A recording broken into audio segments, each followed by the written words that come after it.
Assalamualaikum warahmatullahi wabarakatuh. Selamat datang di channel Kesimpulan Hidup. Sebelum ke pembahasan, sudah semestinya kita berdoa.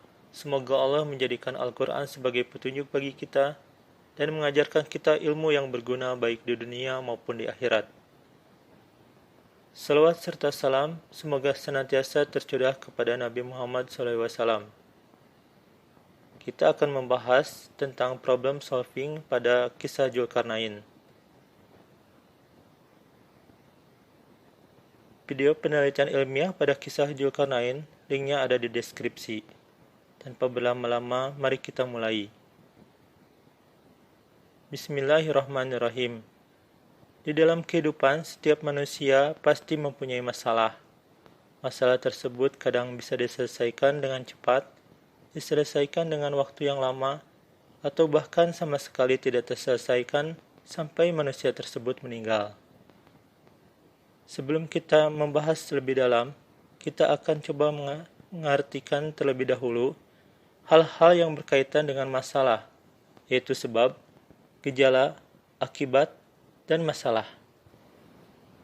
Berdasarkan Kamus Besar Bahasa Indonesia, sebab adalah hal yang menjadikan timbulnya sesuatu, lantaran, karena, asal, mula.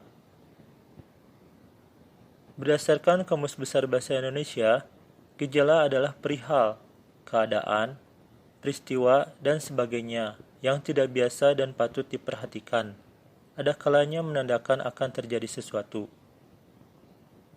Berdasarkan Kamus Besar Bahasa Indonesia, akibat adalah sesuatu yang merupakan akhir atau hasil suatu peristiwa, perbuatan, keputusan, persyaratan, atau keadaan yang mendahulunya. Berdasarkan Wikipedia, masalah didefinisikan sebagai suatu pernyataan tentang keadaan yang belum sesuai dengan yang diharapkan. Masalah biasanya dianggap sebagai suatu keadaan yang harus diselesaikan. Apabila ada suatu sebab, pasti ada akibat yang ditimbulkan, entah akibat yang positif ataupun akibat yang negatif. Akibat yang negatif ini kita menamakannya sebagai masalah, yaitu suatu kondisi yang tidak kita harapkan. Agar masalah dapat diatasi, harus ada yang namanya pemecahan masalah atau disebut dengan problem solving. Dalam kehidupan sehari-hari kita mungkin pernah memecahkan masalah, walaupun tidak melalui tahapan-tahapan atau langkah-langkah secara teoritis. Langkah-langkah untuk pemecahan masalah atau problem solving secara berurutan yaitu 1. Mengidentifikasi masalah atau mengidentifikasi gejala. 2. Mengumpulkan data. 3. Mengidentifikasi penyebab. 4. Menganalisa akar sebab atau root cause analysis. 5. Membuat solusi pemecahan masalah. Jika kita menyimak video penelitian ilmiah pada kisah Dzulkarnain, linknya ada di deskripsi, mungkin ada yang bertanya, kenapa kisah Dzulkarnain kok disangkut pautkan dengan problem solving? Mari kita mencoba untuk membahas problem solving pada kisah Dzulkarnain. 1.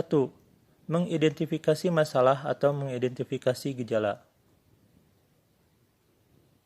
Sebelum terjadinya suatu masalah, biasanya ada gejala atau tanda-tanda akan terjadi masalah.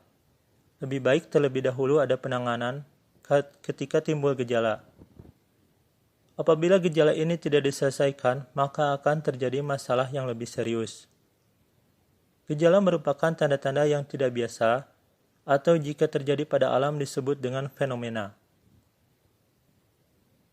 Menurut Kamus Besar Bahasa Indonesia, fenomena adalah hal-hal yang dapat disaksikan dengan panca indera dan dapat diterangkan serta dinilai secara ilmiah, seperti fenomena alam. Arti lainnya dari fenomena adalah gejala. Silahkan baca kembali surat Al-Kahfi ayat 86 dan ayat 90. Sebab-sebab tersebut berhubungan dengan matahari. Berdasarkan hal ini, kemungkinan terjadi gejala pada matahari yang diakibatkan oleh sesuatu. 2. Mengumpulkan data.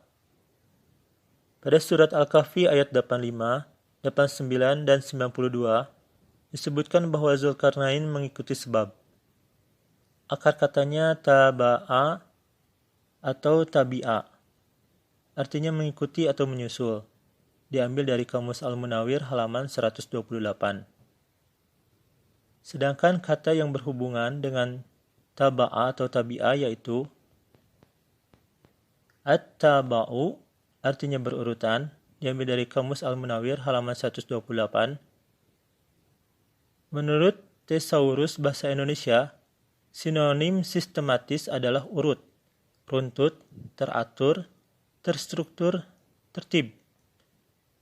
Berdasarkan Dekilab.id, pengumpulan data adalah metode sistematis untuk mengumpulkan dan mengukur data yang dikumpulkan dari berbagai sumber informasi untuk menemukan solusi atau jawaban atas pertanyaan yang relevan. Tatabba'a artinya mengikuti, mengejar, menguntit, mengamati, mengobservasi, melihat, diambil dari kamus almaani.com. Dilansir dari efrints.uni.asc.id, observasi adalah suatu cara pengumpulan data dengan pengamatan langsung dan pencatatan secara sistematis terhadap objek yang akan diteliti. Tatabba'a artinya mencari atau menyelidiki, diambil dari Kamus Al-Munawwir halaman 128. Kata mencari atau menyelidiki berhubungan dengan analisis. Menurut Kamus Besar Bahasa Indonesia, analisis adalah penyelidikan terhadap suatu peristiwa, karangan, perbuatan, dan sebagainya untuk mengetahui keadaan yang sebenarnya, sebab musabab, duduk perkaranya, dan sebagainya. Dilansir dari www.kilab.id, metode analisis adalah merupakan tahapan proses penelitian di mana data yang sudah dikumpulkan dikelola untuk diolah dalam rangka menjawab permasalahan yang ada. Jadi, mengikuti sebab pada surat Al-Kahfi ayat 85, 89, dan 92 adalah suatu metode pengumpulan data yang sistematis dengan cara melakukan observasi yang kemudian data tersebut dianalisa. 3. Mengidentifikasi penyebab, yaitu mengira-ngira kemungkinan apa yang menjadi penyebab terjadinya gejala atau masalah yang berdasarkan hasil dari pengumpulan data yang telah dianalisa. 4. Menganalisa akar sebab atau root cause analysis. Dilansir dari mutu pelayanan kesehatan.net, root cause analysis adalah suatu proses mengidentifikasi penyebab-penyebab utama suatu permasalahan dengan menggunakan pendekatan yang terstruktur. Root cause analysis jika diterjemahkan ke dalam bahasa Indonesia bukan analisa akar masalah, tetapi analisa akar sebab. Inilah yang sering disalahartikan. Jadi akar atau sumber penyebabnya yang dianalisa, bukan sumber masalahnya. Pada zaman sekarang ada berbagai metode root cause analysis, di antaranya Pareto chart, yaitu histogram yang menggunakan grafik yang memperlihatkan faktor dengan nilai terbesar ke nilai terkecil. Sangat cocok untuk menentukan faktor dominan suatu masalah. The 5 Whys. Metode ini dilakukan dengan cara mengajukan serangkaian pertanyaan mengapa atau why. Pertanyaan why dihentikan sampai didapat akar sebab. Sangat cocok untuk menganalisa lebih dalam dari hasil Pareto chart. Fishbone diagram atau cause and effect diagram, atau disebut diagram Ishikawa, digunakan untuk mencari faktor-faktor yang mungkin menjadi penyebab, dan faktor-faktor tersebut dikelompokkan ke dalam beberapa kategori. Diagram pohon, dan banyak lagi yang lainnya. Dalam surat Al-Kahfi ayat 84, disebutkan bahwa Allah memberi kemudahan kepada Zulkarnain dari segala hal sebab, yang berarti mungkin Zulkarnain tidak perlu suatu metode untuk menganalisa sebab, atau mungkin mempunyai metode khusus yang dapat mempermudahnya dalam menganalisa sebab. Apakah mungkin mempermudahnya dari segala hal sebab pada surat Al-Kahfi ayat 84 adalah root cause analysis? Wallahu a'lam bishawab. Kita coba lihat ilustrasi pergerakan posisi matahari. Tempat dan waktu imsak, tempat dan waktu subuh, tempat dan waktu syuruk, tempat dan waktu duha, tempat dan waktu istiwa, waktu ketika posisi matahari tepat di atas kepala, tempat dan waktu zuhur, tempat dan waktu asar, tempat dan waktu gurub, tempat dan waktu isya. Pada surat Al-Kahfi dalam kisah Zulkarnain, tidak semua tempat dan waktu matahari tersebut terdapat sebab yang menyebabkan gejala pada matahari. Dalam surat Al-Kahfi ternyata sebab terdapat pada 3 tempat. Tempat pertama, surat Al-Kahfi dapat pada ayat 86. Terdapat suatu kaum dekat matahari terbenam, di mana terdapat orang-orang yang zalim pada kaum tersebut. Pada surat Al-Hajj ayat 45, Bismillahirrahmanirrahim. Faqayyim min qaryatin ahlaknaha wa hiya dhalimatun fahiya khawiyatun ala urusiha wa bi'rim mu'attalatin wa qasrim masyid. Sadaqallahul azim. Terjemahannya, maka bila mana dari negeri telah kami membinasakannya, dan dia orang-orang dalam negeri tersebut zalim, maka dia, negeri tersebut kosong atas rumah-rumahnya, dan sumur mengering, dan pengurangan yang didirikan tinggi. Jadi orang yang zalim merupakan salah satu sebab dari kerusakan bumi. Tempat kedua surat Al-Kahfi ayat 90, di bawah matahari naik, terdapat suatu kaum yang oleh Allah tidak dijadikan pelindung di bawah sinar matahari. Pada video sebelumnya, silahkan lihat link ada pada deskripsi.